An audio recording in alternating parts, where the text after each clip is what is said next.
Un cordial saludo. Soy Guido Aguila Grados y esta es la edición número 26 de Tribuna Constitucional.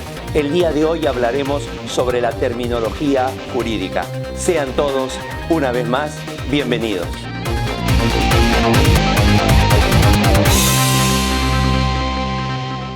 La terminología jurídica o el lenguaje jurídico tiene una importancia superlativa.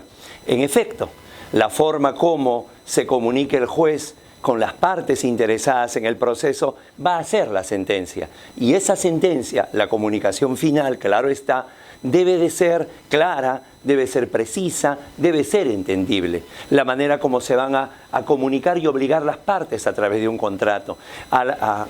También la forma como un tribunal arbitral, a través de su laudo, va a dejarse entender en su decisión. Y en general, todo acto de trascendencia jurídica, cuando quede plasmado de manera escrita, en un vídeo, de manera oral, debe tener una terminología jurídica idónea, adecuada. Es lo que se pretende, es lo que se busca. Sin embargo, hemos detectado que son 5 los defectos que puede tener la terminología jurídica. Los conceptos jurídicos indeterminados, la multivocidad, la polisemia, la equivocidad y la redundancia. Analizaremos uno a uno ellos.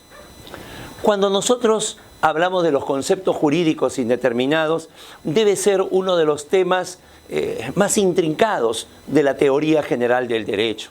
Es imposible poder asegurar tener una legislación exacta a la medida que se ponga en todos los casos. Además, no solamente sería materialmente imposible, sino también sería materialmente inejecutable.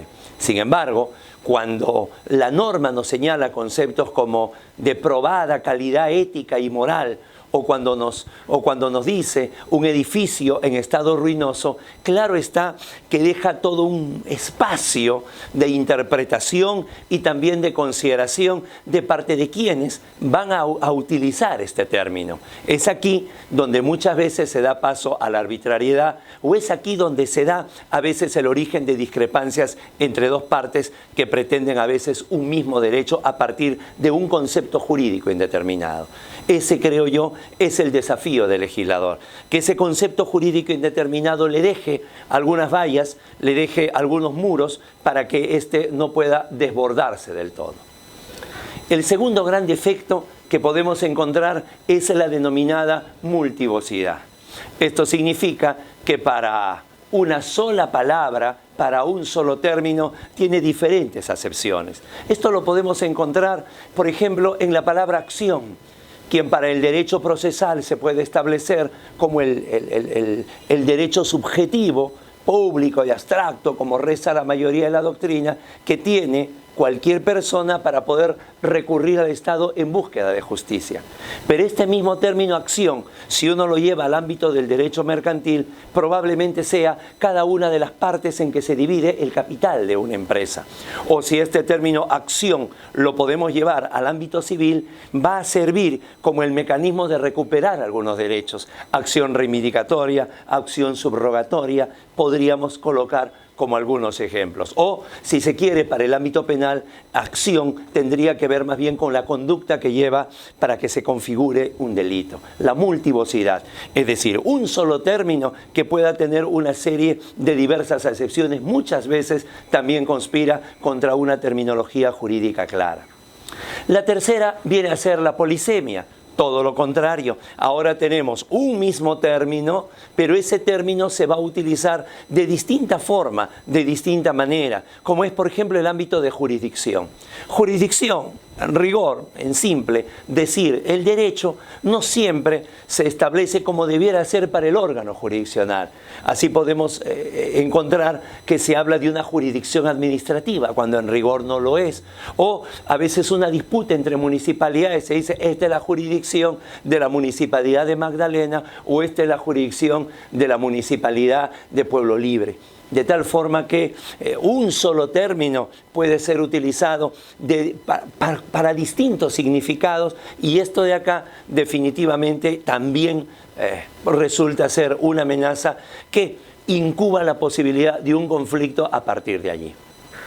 El cuarto, se puede decir, la cuarta amenaza que se cierne sobre la terminología jurídica es la denominada equivocidad. Es decir, ya de por sí, aquí ya no es una cuestión terminológica. Aquí lo que se da ya es una cuestión de error en la propia concepción del término y en su definición. Por ejemplo, cuando el título preliminar del Código Procesal Civil nos habla de la buena fe procesal, es decir, de que las partes, no con respecto al juez, sino con respecto de ellas, las partes deben actuar con lealtad, con veracidad, y nos dice con buena fe, esto es, las partes confiar entre ellos, se parte de un equívoco.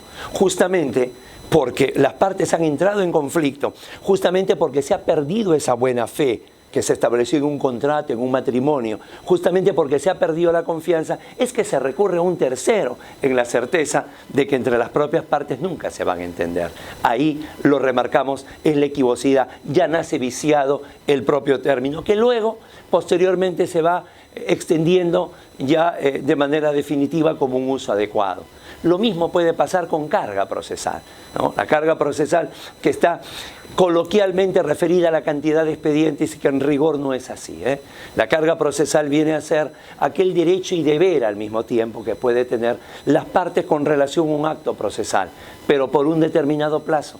Si es que eso no se ejerce, ese derecho no se ejerce en el plazo, puede tener alguna consecuencia negativa. La interposición de la demanda, cuya sanción sería la prescripción, la no interposición en un plazo del medio impugnatorio, cuya sanción sería el consentimiento, son algunos de los ejemplos de lo que auténticamente es una carga procesal y no como equivocadamente lo tenemos concebido como una carga de trabajo.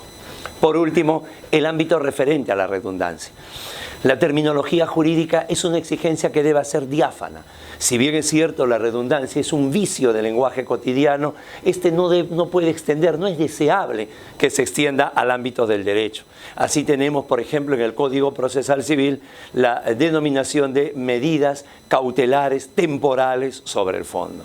Toda medida cautelar es temporal, no se eterniza, y toda medida cautelar es sobre el fondo, no sobre la forma. De tal manera que el nombre no solamente no nos dice nada, no solamente nos aleja de la verdadera figura, que es una suerte de sentencia anticipada, sino que nos lleva prácticamente a un vacío, a una redundancia que más lo que hace es confundir cuando lo que se requiere es una claridad para poder entender mejor el derecho.